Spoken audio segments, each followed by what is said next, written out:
And that same English-accented terrorist on video saying the blood of Alan Henning is on the hands of the UK for airstrikes in Iraq. He goes on to say captured American Peter Kasich will be next. We've been in this situation before. How should we respond militarily and diplomatically? Congressman Ron DeSantis is joining us. He is on the House Foreign Affairs Committee. Congressman, good to have you. Thanks very much for joining us.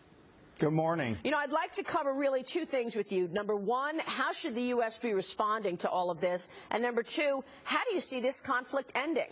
What should the U.S.'s response be, Congressman? Well, I think the only way you can deal with ISIS and jihadists is with force. But I think Congress needs to have a debate about what type of force we're looking at. You know, these airstrikes were launched. We did not even debate that. And I think this is something that the American people want to have a voice in.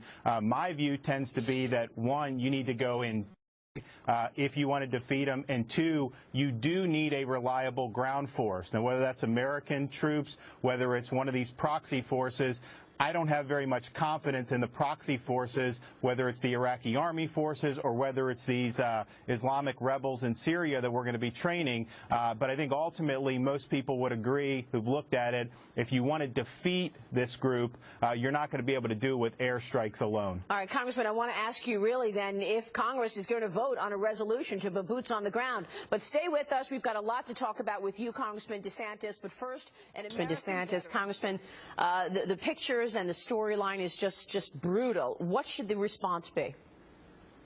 Well, these guys are killers, and they will kill anybody who they consider to be infidels.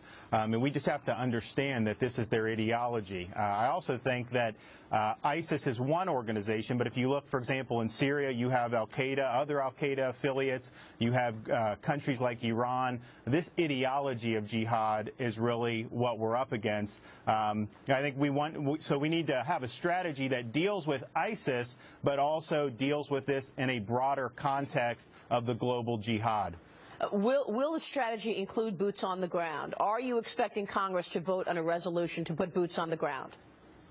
Well, first, I think it's important to acknowledge that we already do have some boots on the ground. Those individuals are in harm's way.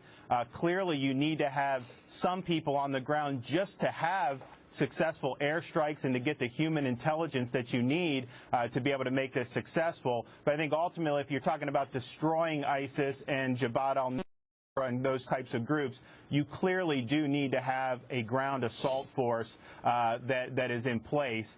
Whether that's proxies or whether that's U.S. or Western troops, that remains to be seen. I think Congress should be debating this now, but from what I'm hearing, we're probably not even going to debate this until January, which I think is too late.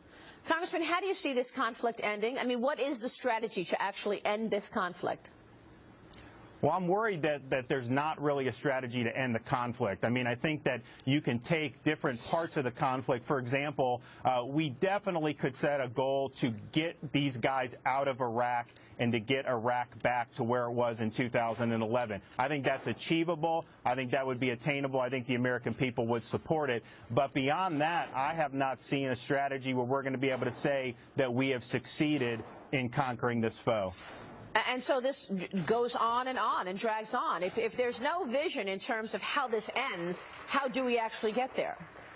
Well, I think that's the problem. And when the American people express skepticism about us intervening militarily, I don't think it's because they're doves and they're not willing to use force. I think it's because they don't like these half measures where you don't have a clear objective and you kind of muddle through and you don't end up with a conclusive result. I think if we're able to identify the strategy, say we want to destroy this group in these countries, and then go do it, I think they'd actually rally behind that. Is there a strategy for Syria? I mean, we keep talking about Iraq, but isn't it true that the terrorists really have their home base in Syria? And the problem that you have in Syria is that there really isn't a dependable partner force that we can ally with in Syria. A lot of the groups who supposedly want to fight ISIS, their main enemy is Bashar al-Assad.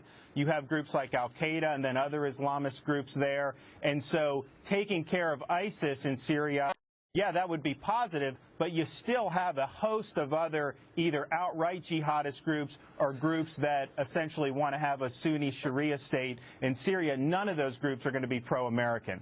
Congressman, we'll be watching. Good to have you on the program. Thanks so much. Thanks for having me.